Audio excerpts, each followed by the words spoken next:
इस वक्त हमारे साथ मौजूद है जी वो लड़का जिसकी वजह से एक 27 साल लड़की की मौत वाकया होगी इसकाते हवल के दौरान। इसे पूछते हैं जी कब से जानता था उस लड़की को और इसका उसके साथ क्या रिश्ता था। नाम क्या तुम्हारा? इजाज़ नाम है मेरा। एजाज। क्या करते हो?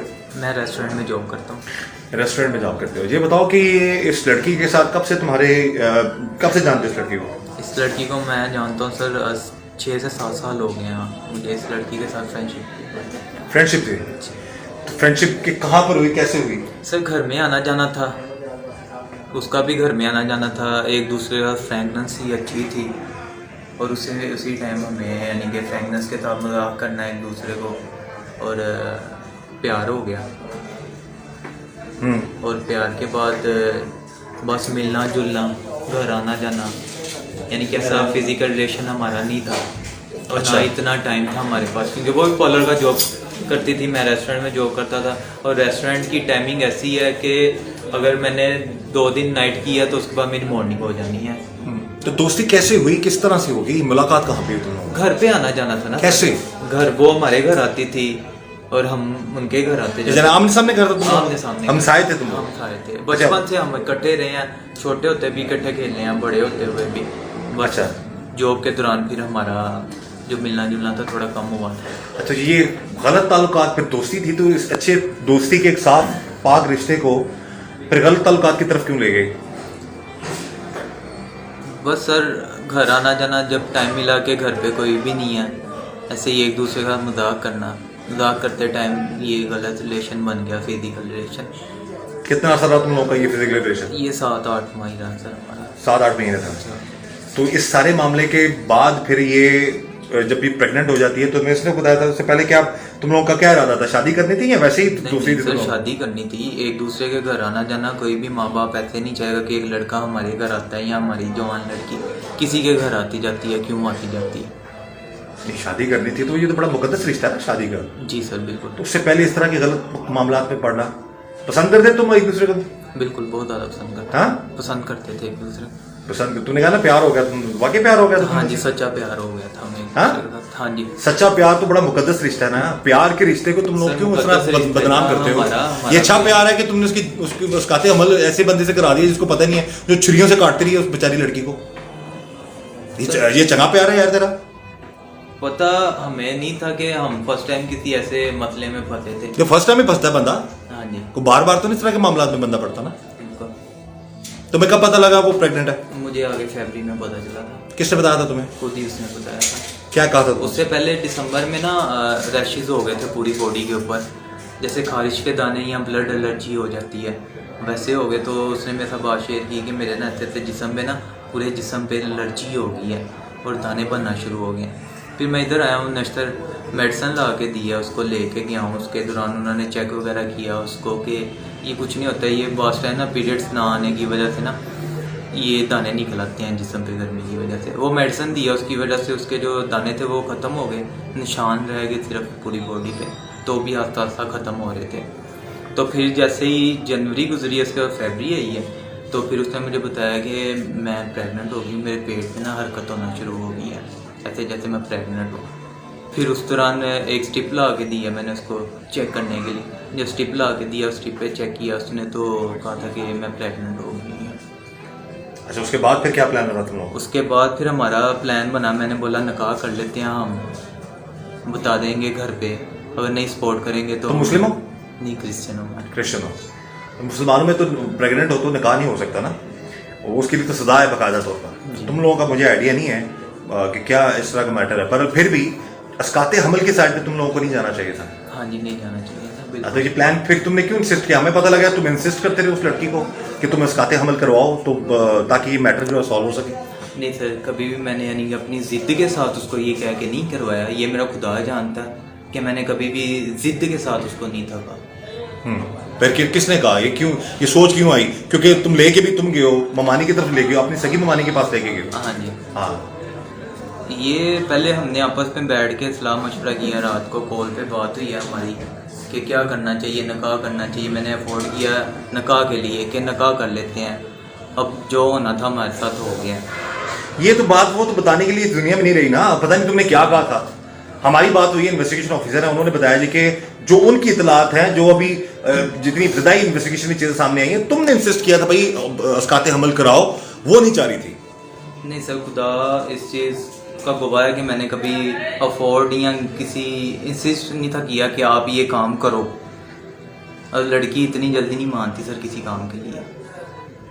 नहीं तो जो तुम्हारे साथ 7-8 साल से तुम कह रहे हो तुम्हारी फ्रेंडशिप थी, गर्लफ्रेंड बॉयफ्रेंड थे तुम लोगों दोनों? इतना भी नहीं था सर कि मैं उसको लेके घर से, और ये मैं यहाँ पर 4-4 दिन बाहर रहूं, ऐसा नहीं था कुछ भी। तो बाहर रहते तो गलत ना करते, घर रह के तुमने गलत कर दिया। ऐसा नहीं था ना, हमने कभी ये यहाँ पर अपने तमाम नाज़रीन से मैं गुजारिश करूंगा, खुदा रहा ये गर्लफ्रेंड बॉयफ्रेंड, लड़का लड़की की दोस्ती, इस तरह के मामला से दूर रहें। जब तक कोई माजरत के साथ लड़की इस दुनिया में नहीं रही, वो उसकी जान चली गई है। लेकिन एक गुजारिश है मेरी तमाम लड़कियों से भी और लड़कों से भी, और ये नौजवान जो लड़के लड़कियां आजकल के, कि खुदा रहा जब तक कोई लड़की चाहे ना, किसी लड़की की जरूरत नहीं है उसकी तरफ मैली आंख से भी देखे। तो इस तरह के इशू से बचें। लड़कियों को चाहिए अपने घर वालों की और अपनी इज्जत और अपनी जान का उसकी मुहाफिज वो बने। जिस तरह ये लड़का कह रहे जी हम एक दूसरे को प्यार करते थे, शादी करना चाहते थे। प्यार और शादी तो बड़ा मुकद्दस रिश्ता है, और इस रिश्ते के बावजूद इस तरह के गलत मामलात में ये पढ़ के इन लोगों ने अब उस लड़की की जान चलेगी, वो भी कत्ल। अगर ये जो बता रहा है बकौल, अगर इसकी बात मान लिया, अगर वो खुद से राजी हुई थी और ये इसकाते अमल करवाने गई थी, तो माजरत के साथ उसने भी गलत किया, वो भी कत्ल करने जा रही थी, खुद उसकी जान चलेगी। और जो इसने किया ये तो सरासर जुल्म है जो इसने किया। अब ये जब तुम्हें पता लग गया कि वो प्रेग्नेंट है, तो उसके बाद फिर तुमने प्लान बनाया कि ममानी को किसको बताया, किसी सही जगह ले जाते, इसकी जान ना जाती, ना लेके जाते ममानी के बाद जो छुरी के साथ ऑपरेशन करती रही उसको। जी सर, हमने बात की थी, हमें नहीं पता कि ऐसा करेंगे या हमारे साथ ऐसा करेगी मेरी मम्मी। मैं अपने एक ट्रस्ट के साथ लेके गया था, उसकी भी बात हुई मामी के साथ। जब तक वो नहीं एग्री होती तब तक मैं कुछ भी ना कर पाता सर इसमें। अगर मेरा साथ देती तो आज मेरे साथ बैठी होती, हम नकाह करके किसी अच्छी जगह पे बैठे होते, घर पे भी पता होता। घर वाले मान ही जाते हैं सर, मुझे भी इतना भी पता था कि मैंने उसे भी ये भी बताया था, कोई बात नहीं, 1 महीना या 2 महीने नहीं ना मेरे घर वाले मानेंगे, बाद में मान ही जाएंगे कि गुस्से में इन्होंने नकाह कर लिया। तुम्हारे वाले घर वाले तो मान ही नहीं रहे, हमें पता लगा। तुम खुद भी इस चीज को सेकंड कर रहे हो। लड़की के घर वाले तो राजी थे, लेकिन तुम्हारे घर वाले नकाह के बाद की बात कर रहा हूँ सर मैं, कि अगर हम बताए बगैर नकाह करते हैं तो मुझे हमारे जो इस्लाम में तो बिल्कुल भी जायज नहीं है ऐसा निकाह। लेकिन तो आप लोगों के रिलीजन का मुझे आइडिया नहीं है, लेकिन बहरहाल जो भी था, अब फिर वैसा क्यों नहीं तुम? बस इसमें एक ख्वाहिश थी हमारी कि हमारी शादी हो, गली में पता चले कि नई शादी हुई है, अच्छे तरीके से शादी हो, अच्छे तरीके से रुखसत हो हम दोनों। तो इतनी अच्छी सोच थी तो फिर ये गलत साइड पे ना जाते ना तुम लोग? बस सर, शादी की रजामंदी थी, दोनों फैमिलियां, बात पक्की होगी थी तुम लोगों की? ये बस सिस्टर की शादी के बाद मेरी शादी थी सर।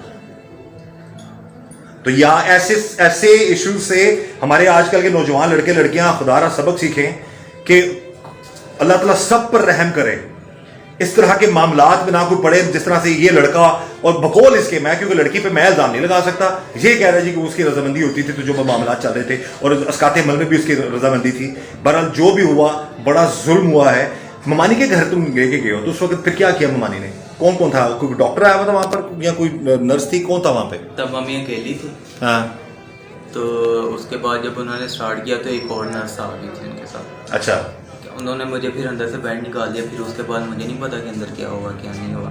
जब मुझे 3-3.5-4 घंटे के बाद मैंने दरवाज़ा नॉक करके फिर पूछा, तो उन्होंने बताया कि 5 मिनट बाद अंदर आ जा, हो गया। जब मैं अंदर गया हूँ तो तब वो होश में नहीं थी। जब वो होश में नहीं थी तो मैंने पूछा कि मम्मी ये कितनी देर में होश आ जाएगी इसको? उन्होंने बोला आधे पौने घंटे तक होश में आ जाएगी, टेंशन न ले, सब ठीक होगा। कि मेरे दिल में एक डर था कि कुछ हो ना जाए, कुछ हो ना जाए। मैं अपनी टेंशन में फिर बाहर आ गया, बाहर आके खड़ा हो गया हूँ और 5-10 मिनट खड़ा हुआ। उसके बाद उन्होंने मुझे बता दिया है कि तबीयत बहुत ज़्यादा ख़राब हुई है, ऑटो का अरेंज करो जल्दी से।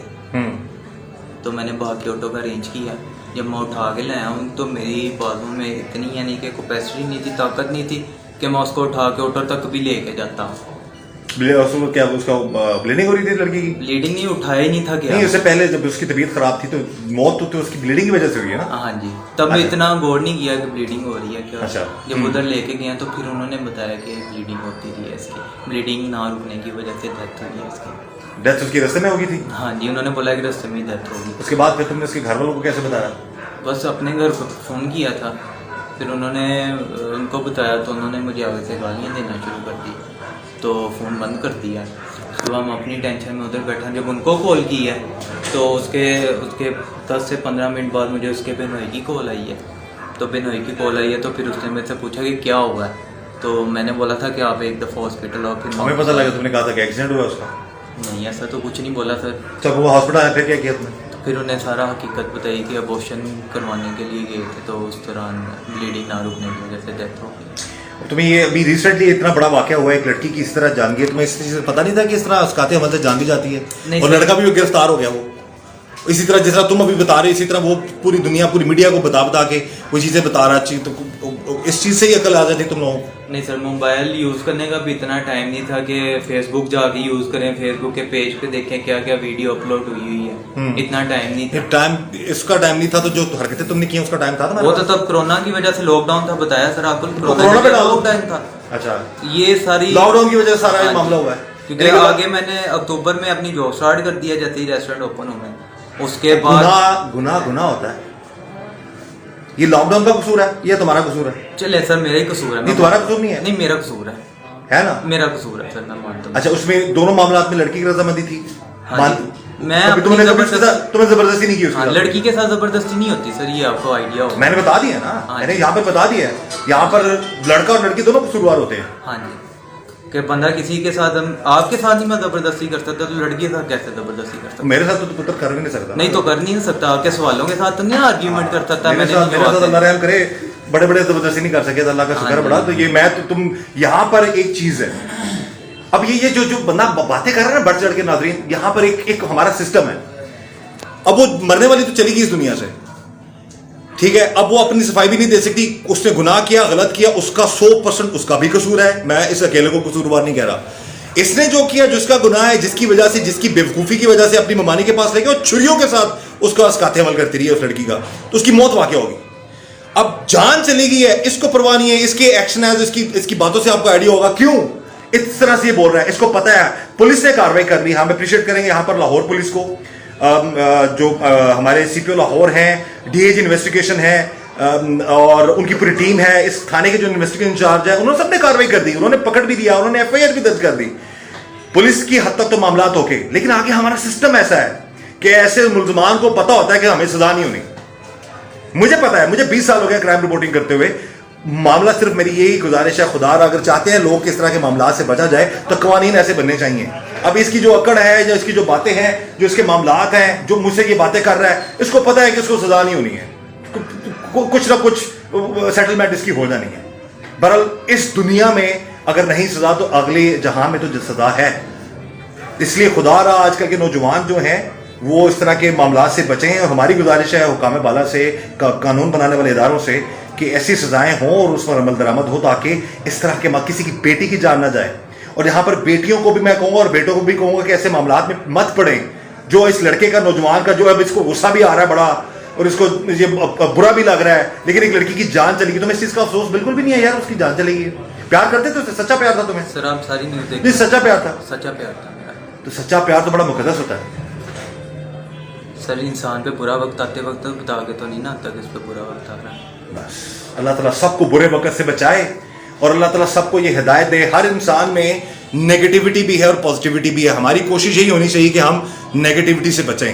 इससे जो गलती हुई या उस जो मकतूला से जो गलती हुई मरहुमा से, वो इस तरह के गुनाह, गलती नहीं, ये तो गुनाह है। इसका पता है तुम्हें, इस्लाम में तो बड़ी सख्त सजा है ना, कोड़ों की सजा है, संसार करने की सजा है। तो इस तरह के मामला, प्यार मोहब्बत को, शादी ब्याह के रिश्ते, उससे पहले के मुकद्दस रिश्ते को खराब मत करें। मेरी यही गुजारिश है। अल्लाह ताला सबके बेटों को, सबकी बेटियों को अपने हिफ्ज़-ए-मान में रखे और इस तरह के गुनाहों से बचाए। मुझे इजाज़त दीजिए। अल्लाह हाफ़िज़।